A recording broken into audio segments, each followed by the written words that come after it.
ബഹുമാന്യരായ സഹോദരങ്ങളെ, സഹോദരിമാരെ,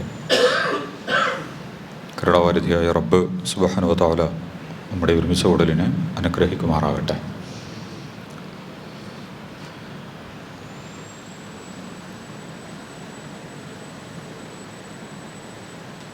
നമ്മുടെ ജീവിതത്തിലെ എല്ലാ കാര്യങ്ങളിലും എല്ലാ സന്ദർഭങ്ങളിലും ഏതൊരു വിഷയത്തിലും അള്ളാഹുവിൻ്റെ വിധിവിലക്കുകളെ യഥാവിധി ശ്രദ്ധിക്കണം, സൂക്ഷിക്കണമെന്ന് എന്നെ ഇന്നുകളെ ഉണർത്തുന്നു, വസിയ്യത്ത് ചെയ്യുന്നു.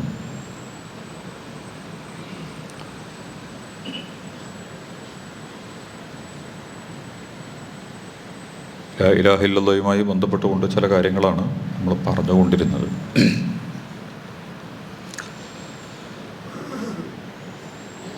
അള്ളാഹുവിൻ്റെ ഉലൂഹിയ്യത്ത് അംഗീകരിക്കുക, പ്രവാചകന്മാരുടെ റിസാലത്തും അംഗീകരിക്കുക.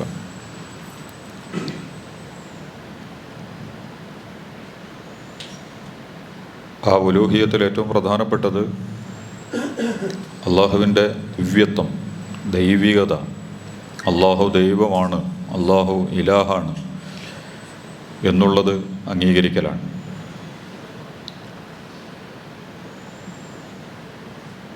അതുകൊണ്ട് നമ്മളിൽ വന്നു ചേരുന്ന ബാധ്യതകൾ, നമ്മുടെ ചുമതലകൾ, എങ്ങനെയാണ് നമ്മൾ അള്ളാഹുവിനെ ഉൾക്കൊള്ളുകയും അംഗീകരിക്കുകയും അവനുമായി ഉള്ള നമ്മുടെ ബന്ധങ്ങളെ നിലനിർത്തുകയും ഒക്കെ ചെയ്യേണ്ടത് ഏത് രൂപത്തിലാണ്? അതിൻ്റെ വിശദാംശങ്ങളാണ് പരിശുദ്ധ ഖുർആൻ നമുക്ക് നൽകിയിട്ടുള്ളത്.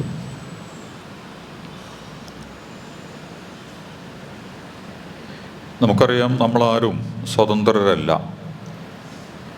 ഒരാളും സ്വതന്ത്രരല്ല. ഓരോരുത്തരുടെയും കയ്യിലുള്ള അധീനത്തിലുള്ള സംവിധാനങ്ങൾ വെച്ചുകൊണ്ടും സർവതന്ത്ര സ്വതന്ത്രരായി ഒരു കാര്യത്തെയും അഭിമുഖീകരിക്കാൻ കഴിയുന്ന രീതിയിലല്ല അള്ളാഹു നമ്മളെ സംവിധാനിച്ചിട്ടുള്ളത്. നമുക്കിഷ്ടപ്പെട്ടതൊക്കെയും തിരഞ്ഞെടുക്കാനും അത് അനുഭവിക്കാനും അതിലൂടെ കടന്നു പോകാനുമുള്ള സാഹചര്യങ്ങൾ പോലും വളരെ കുറച്ച് മാത്രമേ അള്ളാഹു നമുക്ക് തന്നിട്ടുള്ളൂ. നമ്മൾ ഇന്ന് കടന്നു പോയിക്കൊണ്ടിരിക്കുന്ന നമ്മുടെ നിത്യജീവിതത്തിലെ നല്ലൊരു ശതമാനം കാര്യങ്ങളിലും ഏറ്റവും ചെറിയതും വലിയതുമായ ഏതൊരു കാര്യത്തെയും സൂക്ഷ്മമായി നമ്മൾ എടുത്ത് പരിശോധിച്ചാൽ നമ്മുടേതായ ഒരു താല്പര്യങ്ങൾക്ക് വിധേയപ്പെട്ടുകൊണ്ടല്ല, 100% നമ്മൾ ഇഷ്ടപ്പെട്ട് ആഗ്രഹിച്ച് നമ്മളെ സംതൃപ്തരാക്കി നമ്മൾ തന്നെ സ്വയം അതാ രൂപത്തിൽ കൈകാര്യം ചെയ്തുകൊണ്ടല്ല നമ്മുടെ ജീവിതത്തിൽ ഒരു കാര്യവും നടന്നുകൊണ്ടിരിക്കുന്നത്. നമ്മൾക്ക് നിന്ന് കൊടുക്കാനേ പറ്റുള്ളൂ, വഴങ്ങി കൊടുക്കാനേ പറ്റുള്ളൂ, സമ്മതിച്ചു കൊടുക്കാനേ പറ്റുള്ളൂ. മെരുങ്ങുക, ഉൾക്കൊള്ളുക, അംഗീകരിക്കുക എന്നുള്ളതല്ലാതെ നിത്യജീവിതവുമായി ബന്ധപ്പെട്ട 99% കാര്യങ്ങളിലും നമ്മൾക്കതിനെ ഭേദിച്ചുകൊണ്ടോ അതിനെ തോൽപ്പിച്ചുകൊണ്ടോ അതിൻ്റെ അതിർത്തികൾ ലംഘിച്ചുകൊണ്ടോ ഒന്നും പോകാനുള്ള ശേഷി ഒരു കാര്യത്തിലും അള്ളാഹു നമുക്ക് തന്നിട്ടില്ല. ഖുലിഖൽ ഇൻസാന ദഈഫ, മനുഷ്യനെ അള്ളാഹിനെ സൃഷ്ടിച്ചിട്ടുള്ളത് അള്ളാഹു മനുഷ്യനെ സൃഷ്ടിച്ചിട്ടുള്ളത് ദുർബലനായിക്കൊണ്ടാണ്. ആ ദൗർബല്യത്തിന് ധാരാളം അർത്ഥങ്ങളുണ്ട്. ഏറ്റവും പ്രധാനപ്പെട്ടത് നമ്മളാൽ നമ്മളെ നിയന്ത്രിക്കുന്നവരല്ല. നമ്മൾ മറ്റൊന്നിൻ്റെ കീഴിൽ, മറ്റൊന്നിനു വേണ്ടി, മറ്റൊന്നിനാൽ നിർബന്ധിതമായി കീഴ്പ്പെട്ടുകൊണ്ടാണ്, അനുസരിച്ചുകൊണ്ടാണ്, അംഗീകരിച്ചുകൊണ്ടാണ് നമ്മൾ മുന്നോട്ട് പോയിക്കൊണ്ടിരിക്കുന്നത്. അങ്ങനെ ആകാൻ പറ്റില്ല നമ്മൾ ആഗ്രഹിച്ചാലും നടക്കൂല. അത് അതിൻ്റെ ചെറിയതും വലുതുമായ ധാരാളം ഉദാഹരണങ്ങൾ നമ്മളെപ്പോഴും പറഞ്ഞിട്ടുണ്ട്. മാതാപിതാക്കൾ, പാപ്പയും ഇപ്പം നമ്മളെ തിരഞ്ഞെടുത്തൊന്നുമില്ലല്ലോ. എനിക്കിപ്പോൾ ആ വാപ്പാനെ പറ്റൂല, ഇമ്മാനെ പറ്റൂല. നമ്മളെങ്ങനെയാണ് പറയുന്നത്? കാരണം നമ്മൾ ജനിച്ച് കഴിഞ്ഞിരിക്കണ്. ഇനിയിപ്പോൾ ആ വാപ്പ പറ്റൂല, ഇമ്മ പറ്റൂല എന്ന് പറയുന്നതിന് അർത്ഥമല്ലല്ലോ. അതിനെ നമ്മൾ സസ്പെൻഡ് ചെയ്തു. ഞങ്ങൾ എൻ്റെ വാപ്പയുടെ സ്ഥാനത്ത് നിന്ന് ഉമ്മാൻ്റെ സ്ഥാനത്ത് നിന്ന് ഒരണ്ടാളെ നമ്മൾ പുറത്താക്കിയെന്ന് പറഞ്ഞാൽ ഒരു പോവില്ല. ഭൗതികമായിട്ട് പോവില്ല, ശാസ്ത്രീയമായിട്ടും പോവില്ല. കാരണം അവരുടെ അണ്ടവും ബീജവും അതിൻ്റെ DNA ചേർന്നാണ് നമ്മൾ ഉണ്ടായിട്ടുള്ളത്. അതുകൊണ്ട് അതിൻ്റെ ശാസ്ത്രീയമായിട്ട് പോലും വാപ്പാനെയും മാനെയും പുറത്താക്കാൻ നമുക്ക് വകുപ്പില്ല. ഇനി എങ്ങനത്തെ വാപ്പിയമ്മയാണെങ്കിലും ശരി, സർവ്വ സ്വാലിഹീങ്ങളാണ്. ഇനി അതല്ല വളരെ അപകടകരമായ സ്വഭാവത്തിലെ മക്കളെ മൂക്കുകൊണ്ട് ക്ഷ വരപ്പിക്കുന്ന മാതാപിതാക്കളാണെങ്കിലും ശരി, നമുക്ക് പിന്നെ പോയി തിരുത്താനും കുടിക്കാനൊന്നും കഴിയൂല. അള്ളാൻ്റെ വിധിയാണ്. നമ്മൾ നിന്നൊടുക്കല്ലാതെ വഴിയില്ല. വേറെന്താ നമ്മൾ ചെയ്യുക? എനിക്കത് പറ്റില്ല, ഞാനത് സമ്മതിക്കില്ല. ഇനി മക്കളുടെ കാര്യത്തിലും അങ്ങനെ തന്നെയാണ്. മക്കൾ ഉണ്ടായി കഴിഞ്ഞാൽ ഉണ്ടായി, എന്താണ് ഉണ്ടായിട്ടുള്ളത് എന്നുള്ളത് ഭയങ്കര പ്രശ്നമാണ്. ചിലപ്പോൾ നമ്മൾ ഇഷ്ടപ്പെടുന്ന വലതുൻ അഹമലുൻ സാലിഹുൻ, നല്ല സൽക്കർമ്മങ്ങളൊക്കെ ചെയ്യണ മക്കളായിരിക്കും. ചിലത് നമ്മളെ കൊണ്ട് അത്യാവശ്യം എല്ലാ സങ്കടങ്ങളുടെയും എല്ലാ വഴിയും പോലും തുറന്നിട്ട് വരും. എന്ത് ചെയ്യുക? പുറത്താക്കാൻ പറ്റുമോ? മക്കളുടെ സ്ഥാനത്ത് നിന്ന് അതിനെ ഉപേക്ഷിക്കാനുള്ള, അതിനെ നിഷ്കാസനം ചെയ്യാനുള്ള ഒരു സാധനം നമ്മുടെ മുമ്പിലില്ല. സഹിക്കന്നെ. ഇന്നമാവാലക്കും അവലാദക്കും ഫിത്തന, നിങ്ങളുടെ മക്കളും സമ്പത്തും ഒക്കെ നിങ്ങൾക്ക് വലിയ പരീക്ഷണമാണ്. അതിൽ പലരും ഫഹദറോ അതുവല്ലക്കും, നിങ്ങളെ തോൽപ്പിക്കുന്ന ശത്രുതാ മനോഭാവത്തോടു കൂടി പോലും അവർ ചിലപ്പോൾ പണിയൊക്കെ എടുക്കും. പക്ഷെ ഫഹദറോ, നിങ്ങളോലെ വിട്, നിങ്ങൾക്ക് ചെയ്യാനുള്ള നിങ്ങൾ അവരോട് ചെയ്യുക. ഓല് പിന്നെ എന്താ ചെയ്യുന്നില്ല, ഓലും അല്ല നമ്മൾ ആയിക്കോട്ടെ. മാതാപിതാക്കളെ ഇണകളെയും കുട്ടികളുടെയൊക്കെ കാര്യത്തിൽ അങ്ങനത്തെ ഒരു നിലപാടും അല്ല പ്രഖ്യാപിക്കുന്നുണ്ട്. ഒരു ഘട്ടം കഴിഞ്ഞാൽ പിന്നെ ഓലെന്ത് ചെയ്തു, അവർക്കുള്ള പരിചരണം, അവർക്കുള്ള പരിഗണന, അവർക്കുള്ള സംരക്ഷണം, നമ്മൾ അവർക്ക് ചെയ്തു കൊടുക്കേണ്ട കാര്യങ്ങൾ ഏത് തരത്തിലുള്ള മക്കളും ഭാര്യയും മാതാപിതാക്കളും ആണെങ്കിലും നമ്മൾ എന്ത് ചെയ്യണം? നിർവഹിച്ചു കൊടുക്കണം. അവരുടെ ധർമാധർമ്മങ്ങൾ, അവരുടെ ജീവിതത്തിൽ അവർ നടത്തിക്കൊണ്ടിരിക്കുന്ന ഒരു കാര്യത്തിൻ്റെയും ഉത്തരവാദിത്വം നമ്മുടെ ചുമലിൽ വരൂല ഒരു ഘട്ടം. പക്ഷെ എന്നാലും എന്ത് ചെയ്യാൻ പറ്റൂല, നമുക്കിതിനൊന്നും അപ്പുറത്തേക്ക് പോയിട്ട് കൈകാര്യം ചെയ്യാൻ കഴിയില്ല. ഇത് നമ്മുടെ ശാരീരികമായ കാര്യങ്ങൾ, ആരോഗ്യം, കളറ്, സൗന്ദര്യം, ഇതിലൊന്നും ഇപ്പം നമുക്ക് ചോയ്സ് ഇല്ലല്ലോ. എനിക്കിഷ്ടപ്പെട്ട പോലെ എൻ്റെ ശരീരമാകണം, എൻ്റെ കളറ് ഞാൻ ഇഷ്ടപ്പെടുന്നതാകണം. എന്ത് ചെയ്യണ്? അല്ലാഹ് തീരുമാനിച്ച് നമുക്കെന്ത് ചെയ്യാൻ പറ്റും? നമുക്ക് തിരഞ്ഞെടുക്കാൻ പറ്റുമോ? ഞാൻ പറഞ്ഞത് അത്തരം കാര്യങ്ങളിൽ നമ്മളുടെ പ്രകൃതിപരമായ, ജനിതകപരമായ, നമ്മളുടെ സൃഷ്ടിപരമായ ഒരു കാര്യങ്ങളിലും അള്ളാഹു എന്ത് ചെയ്ത് തന്നിട്ടില്ല. ഒരു അവസരം, ഒരു സെലക്ഷൻ്റെ ഒരു വാതിൽ നമുക്ക് തുറന്നു തന്നിട്ടില്ല. നിങ്ങൾ ഇച്ഛിക്കുന്നത് പോലെ നിങ്ങളുടെ ആഗ്രഹപ്രകാരം ഞാൻ ആക്കി തരാം എന്ന് ആഗ്രഹിക്കാൻ പോലും കഴിയുന്ന ഒരവസ്ഥയിലല്ല നമ്മൾ ഉണ്ടായിട്ടുള്ളത്.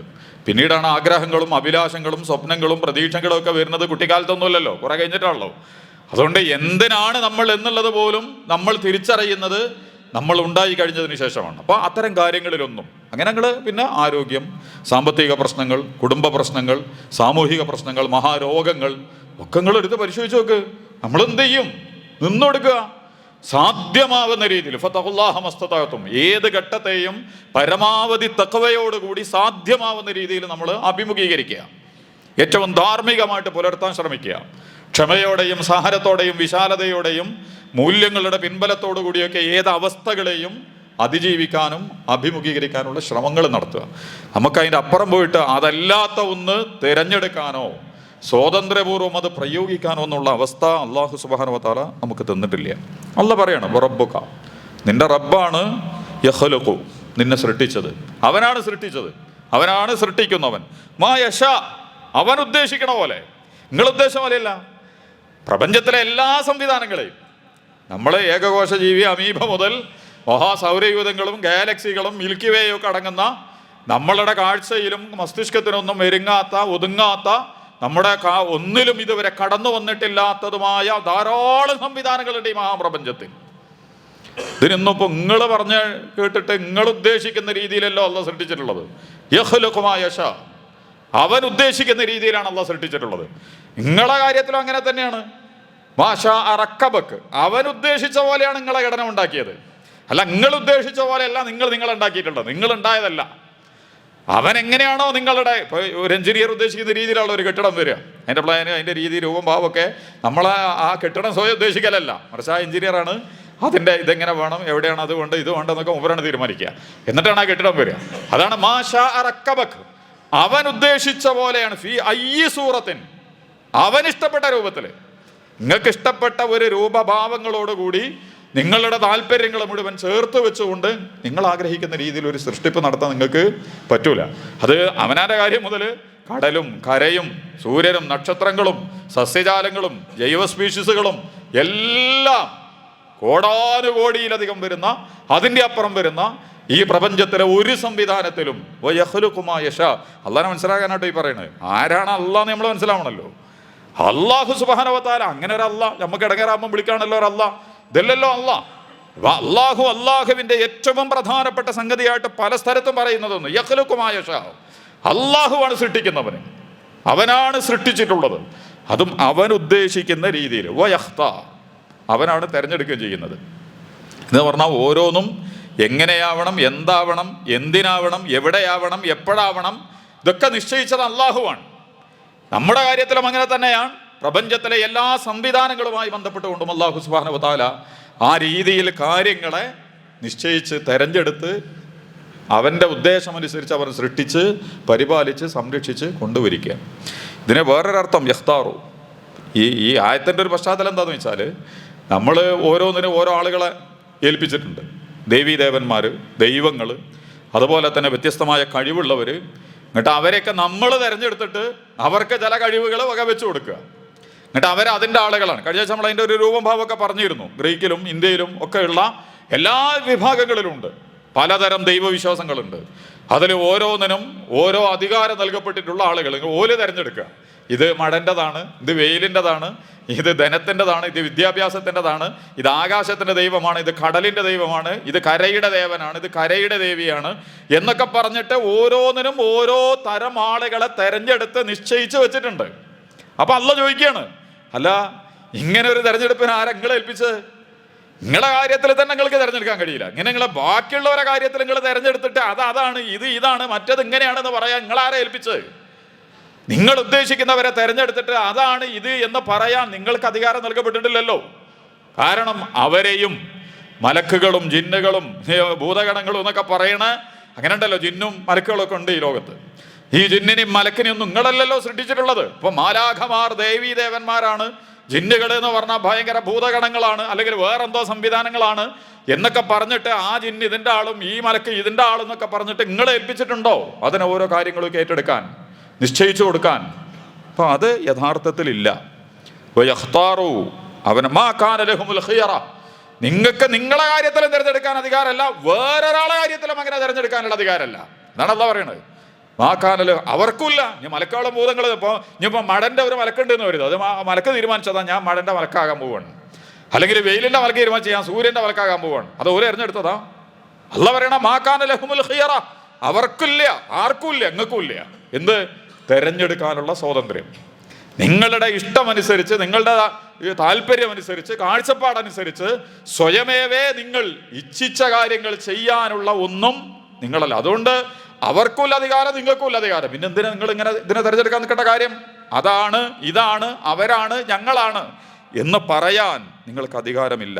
സുബ്ഹാനല്ലാഹ്. അല്ലാഹു എത്രമാത്രം ഉയർന്നവനാണ്, എത്രമാത്രം പരിശുദ്ധനാണ്, എത്രമാത്രം സ്തുതിക്കപ്പെടേണ്ടവനാണ്, വാഴ്ത്തപ്പെടേണ്ടവനാണ്. ഇങ്ങനെയൊക്കെ എനിക്കിപ്പോൾ എൻ്റെ ഭാഷയിൽ ഇപ്പോൾ ഇതൊന്നും പറയാൻ കഴിയാത്തതിൻ്റെ പരിമിതികളുണ്ട്. അള്ളാഹുവിൻ്റെ അധികാരം, അതിൻ്റെ വലുപ്പം, ആ അള്ളാഹു എന്ന് പറയുന്ന അസ്തിത്വത്തെക്കുറിച്ച്, ആ ഒരു സംഗതിയെക്കുറിച്ച് എങ്ങനെ പറയും? അതൊരു പരിമിതിൻ്റെ നമുക്ക്.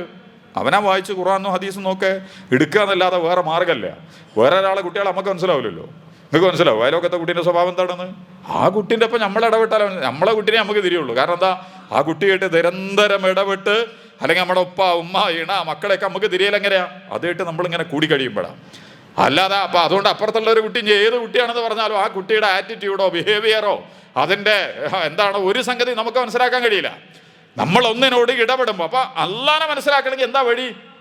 വേറെ അതങ്ങനെയാണ് ഇതിങ്ങനെയാണെന്നൊന്നും വിചാരിച്ചിട്ട് ഒരു കാര്യം ഉണ്ടാവില്ല. നമ്മൾ നമ്മുടെ കുട്ടിയോടും ഇണയോടും മക്കളോടൊക്കെ ഇടപെടുന്നത് പോലെ അള്ളാഹുവിന്, അതിന് ഖുർആനാണ് വഴി. ആ ഖുർആൻ അള്ളാഹ് നന്നായിട്ട് വിശദീകരിക്കുന്നുണ്ട്. നബി തിരുമേനി സല്ലല്ലാഹു അലൈഹി വസല്ലമയും കുറേ കാര്യങ്ങൾ നമ്മൾക്ക് വിശദീകരിച്ചു. അതുകൊണ്ടാണ് സുബ്ഹാനല്ലാഹ്, ആരാണ്? എത്രമാത്രം പരിശുദ്ധനാണല്ലോ. തആല, നിങ്ങൾ വിചാരിക്കണ മാതിരി ഇങ്ങനെ കിടക്കൊന്നുമല്ല, അത്യുന്നതനാണവൻ. ഉന്നതയുടെ ഉയർച്ചയുടെ പരമകാഷ്ഠയിലാണ് അല്ലാഹു ഉള്ളത്. അതിൻ്റെ മുകളിലൊന്നും ഒരാൾക്കും കയറി വരാൻ കഴിയില്ല. അതാണ് തആല എന്ന് പറയുന്നത്. അറബിയിൽ അല ഉയർന്ന, ഏറ്റവും ഉയർന്ന. നമ്മൾ ഈ അല്ലാഹു സുബ്ഹാനഹു തആല എന്നൊക്കെ പറയലല്ലോ. അത്യുന്നതനും സർവോന്നതനും ഏറ്റവും പരമമായ ഉന്നതിയിൽ നിൽക്കുന്നവനാണ് അല്ലാഹ്. തആല അമ്മാ യുശ്രികൂൻ, നിങ്ങൾ വിചാരിക്കുന്ന രീതിയിൽ അല്ലറ ചില്ലറ സ്വഭാവത്തിൽ നിങ്ങൾ വെട്ടിമുറിച്ച് ഓഹരി വെച്ച് പല ദൈവങ്ങളും പല സംവിധാനങ്ങളും ഒക്കെ ഉണ്ടാക്കി കൈകാര്യം ചെയ്യുന്ന പോലുള്ള ഒന്നല്ല പടച്ച റബ്ബ് എന്ന് പറയുന്നവൻ. അതിന്നൊക്കെ അതിൻ്റെയൊക്കെ അപ്പുറത്ത് നിൽക്കുന്നവനാണ്. എന്നിട്ട് പിന്നെ അള്ളാഹുദിൻ്റെ ഒരു ഉദ്ദേശശുദ്ധ ഈ ബഹുദൈവത്തൊക്കെ വരുന്നതിൻ്റെ ഒരു രീതിയുണ്ട്. പലതരം അന്ധവിശ്വാസങ്ങൾ, അനാചാരങ്ങൾ, അതുപോലെ തന്നെ നമ്മൾ തെറ്റായ രീതിയിലുള്ള പ്രാർത്ഥനകൾ, വഴിപാടുകൾ, നേർച്ചകൾ, അതുമായി ബന്ധപ്പെട്ട വലിയ സംവിധാനങ്ങൾ, ഇതൊക്കെ രൂപപ്പെടുന്ന, ഇതൊക്കെ പ്രചരിപ്പിക്കപ്പെടുന്ന, അതൊക്കെ നിലനിർത്തപ്പെടുന്ന ഒരു സാധനമുണ്ട്. ഇതിൻ്റെ നമ്മളെ നല്ലൊരു ശതമാനം എന്താണ്, എല്ലാവരും തുടങ്ങി വെച്ച് പിന്നെ നമ്മൾ അതിൻ്റെ ആൾക്കാരായിട്ട് അങ്ങനെ പോകലാണ്. നമ്മളായിട്ട് അതിനെ സൂക്ഷിച്ച് പഠിക്കേ, ഇത് ആര് തുടങ്ങി, ഇത് എന്തിനു തുടങ്ങി, ഇത് എങ്ങനെ ഇത് സംഭവിച്ചു, ഇത് എന്തുകൊണ്ട് അങ്ങനെ ആയത്, ഇതൊന്നും ഭൂരിപക്ഷം ആളുകളും ആരോ ഇട്ട വഴി കൂടെ നമ്മൾ ചവിട്ടി പോകണ മാതിരി നമ്മളുണ്ടാക്കിയ വഴിയല്ല. എങ്ങനെ വഴി ഉണ്ടായതും നമുക്കറിയില്ല, എന്തിനാ ഉണ്ടാക്കിയെന്നും അറിയില്ല. അവിടെ ഒരു വഴിയുണ്ട്, അപ്പം നമ്മൾ ചവിട്ടി പോകും, അത്രേ ഉണ്ടാവുള്ളൂ.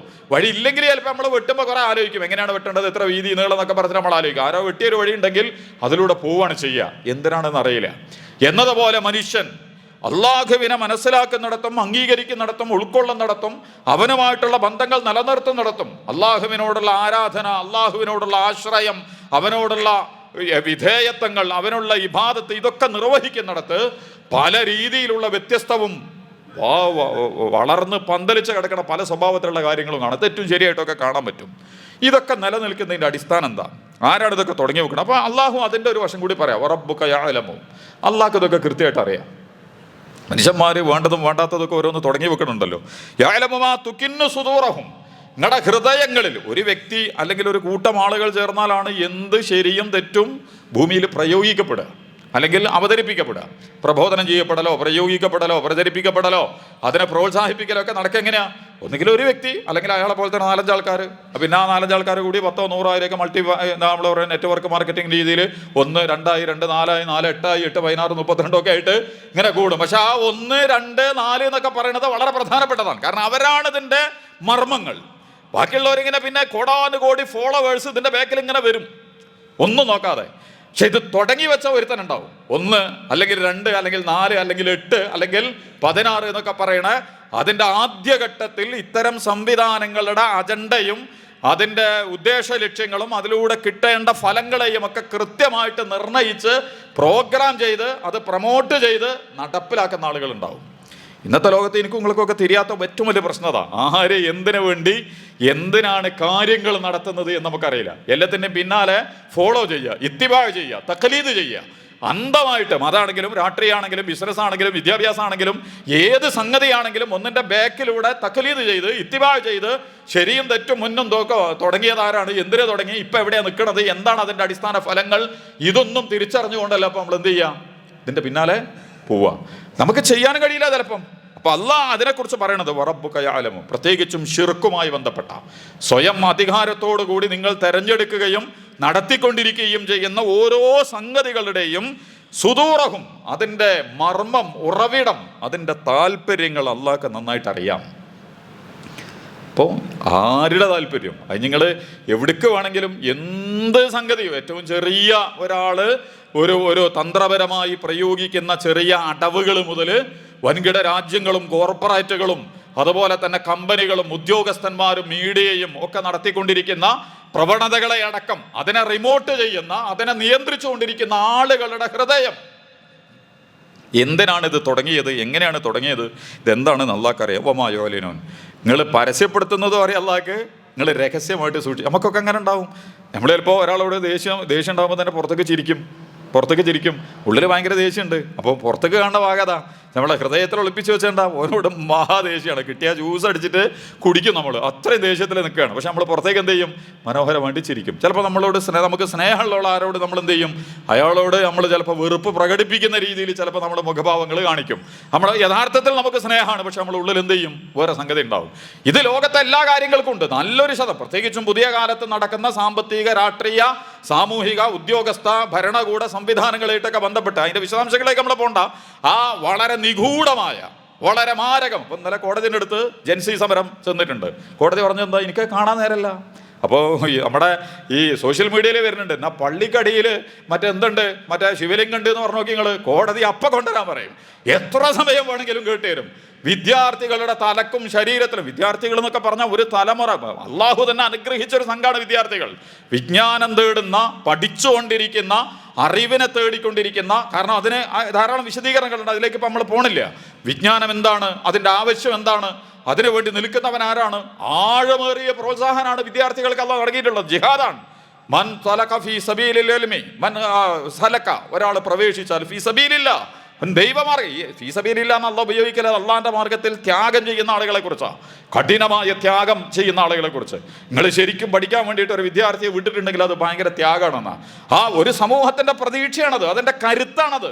ഭാവി കാലമാണ് വിദ്യാർത്ഥികൾ എന്ന് പറയുന്നത്. യഥാർത്ഥത്തിൽ ഏതൊരു പഴമൊഴിയിലുണ്ട്, ശരിക്കും നിങ്ങളുടേതല്ല ഭൂമി, ഇനി വരാനിരിക്കുന്നവരിൽ നിന്ന് നിങ്ങൾ കടമെടുത്തവരാണ്. യഥാർത്ഥത്തിൽ ഈ ഭൂമിയുടെ അവകാശികളാണവർ. നമ്മളിപ്പോഴേ ഉള്ളൂ.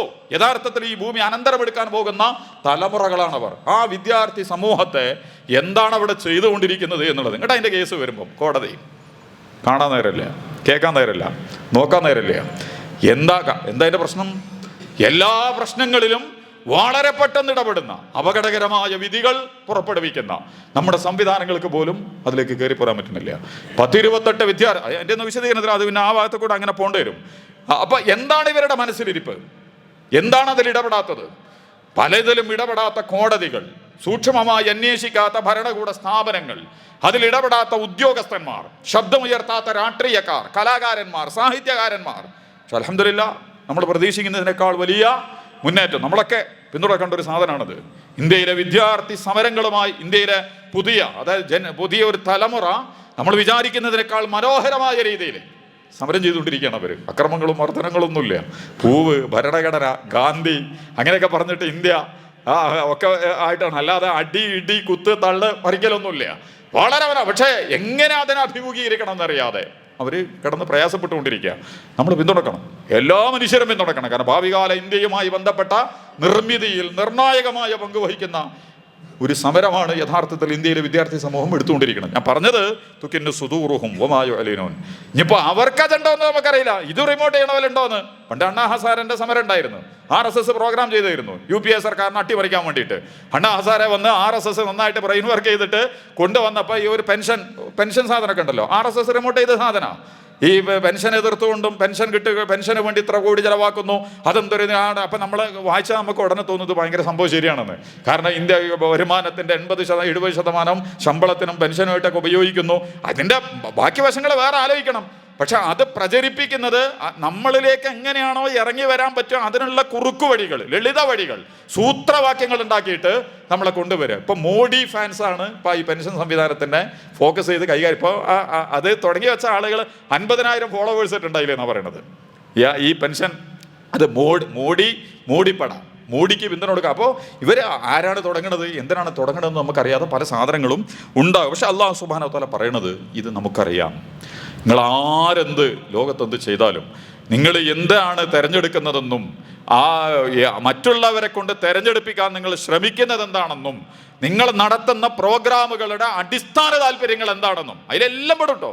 നിങ്ങളെ കുട്ടികളെ നിങ്ങൾ പഠിപ്പിക്കുമ്പോൾ, നിങ്ങളൊരു കല്യാണം നടത്തുമ്പോൾ, നിങ്ങളൊരു പെര കയറ്റുമ്പോൾ, നിങ്ങളൊരു ബിസിനസ് തുടങ്ങുമ്പോൾ, ആ ഒരു വ്യക്തിയുടെ ഉദ്ദേശ ലക്ഷ്യങ്ങൾ മുതൽ യഥാർത്ഥത്തിൽ നിങ്ങളുടെ ടാർഗറ്റ് എന്താണ്, നിങ്ങൾ ആഗ്രഹിച്ചത് എന്താണ്, നിങ്ങൾ അത്തരം ഒരു സെലക്ഷൻ നടത്താനുള്ള കാരണം എന്താണ്, ഇത് അള്ളാഹ്ക്ക് നന്നായിട്ട് അറിയാം. വമായോലിനും. എന്നിട്ട് അള്ളാഹ് പറയാം വഹു അല്ലാഹു, അവനാകുന്നു അള്ളാഹു. ഇത് ഈ സൃഷ്ടിക്കുന്ന, നിങ്ങൾക്ക് തെരഞ്ഞെടുക്കാൻ സ്വാതന്ത്ര്യം നൽകാത്ത വണ്ണം നിങ്ങളെ സൃഷ്ടിച്ച് അവൻ ഉദ്ദേശിക്കുന്ന രീതിയിൽ കാര്യം നടത്തിക്കൊണ്ടിരിക്കുന്ന അള്ളാഹു. ഒരു മനുഷ്യൻ മുതൽ പ്രപഞ്ചത്തിലെ എല്ലാ സംവിധാനങ്ങളുടെയും ഉള്ളറകളെ വായിച്ചെടുക്കാനും അതിൻ്റെ രഹസ്യങ്ങളെ ഡീകോഡ് ചെയ്ത് മനസ്സിലാക്കാനും കഴിയുന്ന അള്ളാഹു. നിങ്ങളുടെ പരസ്യങ്ങളും അറിയുന്ന അള്ളാഹു. വഹു അല്ലാഹ്, അവനാണ് അള്ളാഹു. ലാ ഇലാഹ ഇല്ലാഹു. അതുകൊണ്ട് വേറെ അല്ല ഉണ്ടാവരുത്. നിങ്ങൾക്ക് സ്വാതന്ത്ര്യം തരാത്ത, നിങ്ങളെ സൃഷ്ടിക്കാത്ത, ഒന്നിനെയും സൃഷ്ടിക്കാത്ത, അതിൻ്റെ ഒരു പ്രവണതകളിലും പ്രവർത്തനങ്ങളിലും പങ്കുവഹിക്കാൻ കഴിയാത്ത ഒന്നിനെയും നിങ്ങൾ ഇലാഹായി കാണരുത്.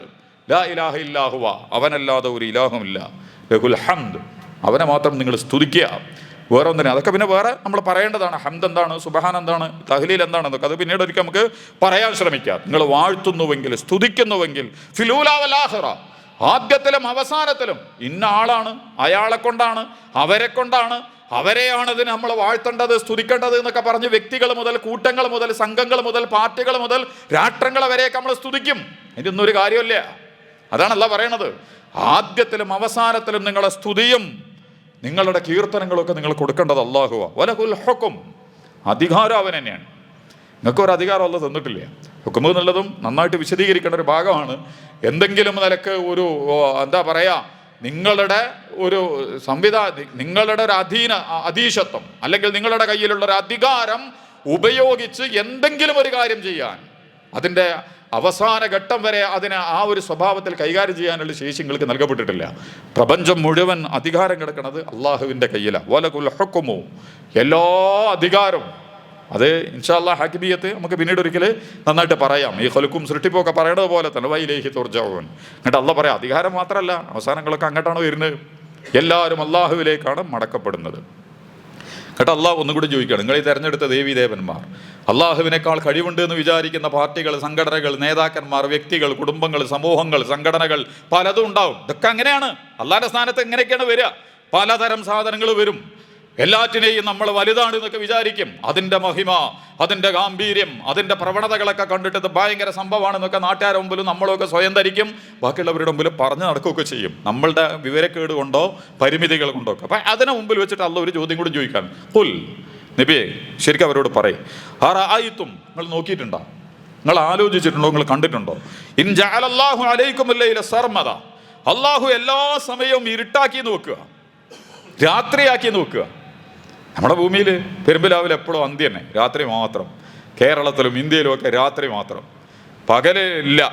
ഇലാ യൗമിൽ ഖിയാമ, ഖിയാമത്ത് നാൾ വരെ, ഖിയാമത്ത് നാൾ വരെ രാത്രി മാത്രമേ ഇവിടെ ഉള്ളൂ. മൻ ഇലാഹുൻ ഗൈറുല്ലാഹ്, അള്ളാഹുവിനെ കൂടാതെ വേറെ ഏത് ഇലാഹാണ് യഅതീകും ബിളിയാ, പകലിനെ കൊണ്ടുവരാൻ, വെളിച്ചം കൊണ്ടുവരാൻ. ലിയാ എന്നുള്ളതിന് അറബിയിൽ ശരിക്കും ചൂടും വെളിച്ചമുള്ളതിനാണ് അറബിയിൽ ലിയാ എന്ന് പറയാം. വെളിച്ചത്തിന് മാത്രമാണെങ്കിൽ നൂറ് എന്നാണ് പറയുക. 100 400 എന്നൊക്കെ നമ്മൾ പറയുമല്ലോ. ലിയാ എന്ന് പറഞ്ഞാൽ രണ്ടും കൂടിയതാണ്. വെളിച്ചം ഉണ്ടാവും, ചൂടും ഉണ്ടാവും. സൂര്യന് വെളിച്ചവും ചൂടുള്ള സാധനമാണ്. ഒരേ സമയം രണ്ടും തരുന്നുണ്ട്, വെളിച്ചം മാത്രമല്ല തരിക. അപ്പോൾ നിങ്ങൾക്ക് ചൂടും വെളിച്ചവും നൽകാൻ കഴിയുന്ന ഒരു ഇലാഹ് ഉണ്ടോ? നിങ്ങൾ ഇരുട്ടിൽപ്പെട്ടാൽ നിങ്ങൾക്ക് വല്ല ആലോചിച്ചാൽ മനസ്സിലാവുമെന്ന് അറിയില്ല. നമുക്കിപ്പോൾ അങ്ങനത്തെ ഒരു ഘട്ടമില്ലാത്തതുകൊണ്ട് നമുക്ക് വരില്ല. ഇപ്പോൾ ഈ നോർവേയിലൊക്കെ ഉണ്ടെന്നാണ് പറയുന്നത്. ഈ എന്താണ് ആർട്ടിക് പ്രദേശങ്ങളിലൊക്കെ 6 മാസം സൂര്യ ഉദിക്കുന്നല്ല, 6 മാസം ഇരുട്ടന്നെ. അങ്ങനത്തെ സ്ഥലങ്ങളുണ്ട്. 6 മാസം വെയിൽ അറച്ചുകൊണ്ടേ ഇരിക്കും. 6 മാസം കഴിഞ്ഞാൽ പിന്നെ 6 മാസം പകലിരിക്കും, വെറും പകൽ മാത്രം. 6 മാസം വെറും ഇരുട്ട് മാത്രം. ഭൂമിയിൽ ആ പ്രദേശങ്ങൾ മാത്രമേ അങ്ങനെ ഉള്ളൂ. അന്റാർട്ടിക്കിലും ആർട്ടിക്കിലുള്ള ചില പ്രദേശങ്ങൾ, നോർവേ, ഫിൻലൻഡ്, കാനഡ, USA ഒക്കെ തുടങ്ങുന്ന സ്ഥലങ്ങളിൽ സൂര്യൻ അസ്തമിക്കാത്ത ഒരു ദിവസം ഉണ്ടാകലുണ്ട്. കൊല്ലത്തിലൊരു ദിവസം 24 മണിക്കൂറും സൂര്യൻ അവിടെ ഉണ്ടാവും. വേറൊരു 24 ഒരു മണിക്കൂറിൽ ഒരു ദിവസത്തിൽ എന്തുണ്ടാവും? സൂര്യൻ ഉദിക്കൂല. അങ്ങനത്തെ ദിവസമുണ്ട് ചില അപൂർവ ആ പ്രദേശങ്ങളിൽ. അതും ഈ അന്റാർട്ടിക് പ്രദേശങ്ങളിലാണ് ഉള്ളത്. എന്ന് പറഞ്ഞാൽ രാവും പകലും ഇല്ലാതെ 6 മാസം വെളിച്ചവും 6 മാസം പകലും മാത്രമുള്ള പ്രദേശമുണ്ട്. നിങ്ങൾ ചെയ്തതാ? നിങ്ങളാണോ അത് ചെയ്തത്? ഇത് ചോദിക്കാനുള്ള കാരണം എന്താ? നിങ്ങൾക്കിപ്പോൾ 12 മണിക്കൂറും 14 മണിക്കൂറും വ്യത്യാസത്തിൽ രാവും പകലും ഉണ്ടാവുന്നുണ്ട്. ഇത് ആരുണ്ടാക്കി? നിങ്ങൾ തിരഞ്ഞെടുത്തതാ? നിങ്ങൾ സംവിധാനിച്ചതാ? നിങ്ങളുടെ ഹുക്മ്, അധികാരം ഉപയോഗിച്ച്, അതാണ് ലഹുൽ ഹുക്മ്, അവനാണ് ഹുക്മ്, അധികാരമുള്ളത് അവനാണ്. പവർ പൊളിറ്റിക്സ്, എല്ലാ അധികാരം അല്ലാഹുവിലാ. നിങ്ങൾ അധികാരം ഉപയോഗിച്ച് നിങ്ങൾ രാവും പകലും ഉണ്ടാക്കിയിട്ടുണ്ടോ? നിങ്ങൾ തെരഞ്ഞെടുത്ത ഇലാഹുകളും നിങ്ങൾ വിചാരിക്കുന്ന സംവിധാനങ്ങളും ഒക്കെയാണോ ഈ 12, 12, 14, 12, 24, 6 മാസമൊക്കെ വെച്ചത്? ഇതിനേക്കാൾ അത്ഭുതകരാട്ടോ ബാക്കി. അപ്പുറത്തേക്ക് പോയാൽ സൂര്യനിലും എന്താണ് ഇപ്പം നമ്മളെ ഈ അള്ളാഹു ഇവിടെയും ചോദിക്കുന്നുണ്ട്, പുല്ലറായിത്തും ജഅലല്ലാഹു അലൈക്കും നഹാറ സർമദ, ഇനി പകല് മാത്രമാക്കി നിങ്ങൾ എന്ത് ചെയ്യും? വെറും പകല്, രാത്രി ഇല്ലെന്നെ. ഇലാ യൗമിൽ ഖിയാമ, ഖിയാമത്ത് വരെ, ഭൂമിയും പ്രപഞ്ചമൊക്കെ അവസാനിക്കണ നാളെ വരെ. അങ്ങനെയാണെങ്കിൽ മൻ ഇലാഹുൻ ഗൈറുല്ലാഹി യഅതീകും ബില്ലൈൽ, നിങ്ങളുടെ പാർട്ടിയോ സംഘടനയോ മതങ്ങളോ ദിവ്യന്മാരോ പോരിശയുള്ളവരോ നിങ്ങൾ വിചാരിക്കുന്ന മഹാ കഴിവുള്ള ഏതെങ്കിലുമൊക്കെ ആളുകൾ വന്നിട്ട് നിങ്ങളുടെ രാത്രി പോക്കിയിട്ട് പകലുണ്ടാക്കി തരാൻ, പകൽ പോക്കിയിട്ട് രാത്രി ഉണ്ടാക്കി തരാൻ അവർക്ക് കഴിയുമ്പോൾ തസ്കുനൂന ഫീഹി അഫലാ തുബ്സിറൂൻ, നിങ്ങൾക്ക് വിശ്രമിക്കാനും ശാന്തത കിട്ടാനും ഒക്കെ നിങ്ങൾ നോക്കണില്ലേ? ഈ എന്താ പറയുക, നമ്മുടെ ഈ ബുധൻ എന്ന് പറഞ്ഞ ഗ്രഹം ഉണ്ടല്ലോ, ഭൂമി, ചൊവ്വ, ബുധൻ, വ്യാഴം എന്നൊക്കെ പറയുന്ന കുറേ ഗ്രഹങ്ങളുണ്ടല്ലോ. ബുധനിൽ ഒരു ദിവസം എന്ന് പറഞ്ഞാൽ 175, ഭൂമിയിലെ ദിവസമായിട്ട് കണക്ക് കൂട്ടിയാൽ 176 ദിവസമാണ്. 176 ദിവസം എന്ന് പറഞ്ഞാൽ അതിൻ്റെ അർത്ഥം എന്താ? 6 മാസമാണ് അവിടുത്തെ ഒരു ദിവസം. ബുധനില് 6 മാസമാണ് നമ്മുടെ ഭൂമിയിലെ 24 മണിക്കൂർ വെച്ച് കണക്ക് കൂട്ടിയാൽ 6 മാസം കഴിഞ്ഞാലാണ് അവിടെ എന്തുണ്ടാവുക? ഒരു സൂര്യോദയം ഉണ്ടാവുക, ഒരു സൂര്യാസ്തമയം ഉണ്ടാവുക. അത്രയും നേരം വെളിച്ചം തന്നെയാണ്. സൂര്യൻ വെളിച്ചല്ലാതെ ഇരുട്ട് വരുന്ന ഒരു പരിപാടിയില്ല. പിന്നെ 6 മാസം കഴിഞ്ഞാലാണ് പിന്നെന്താണ്? 6 മാസം ഇരുട്ട് തന്നെയാണ്. 176 ദിവസം എന്ന് പറഞ്ഞാൽ 360 അധികം ദിവസമായല്ലോ. ഇപ്പം 3 മാസം, ആ ഒരു അരക്കൊല്ലെടുത്താല് 3 മാസം പൂർണ്ണമായിട്ടും ഇരുട്ട്, 3 മാസം പൂർണ്ണമായിട്ട് വെളിച്ചം.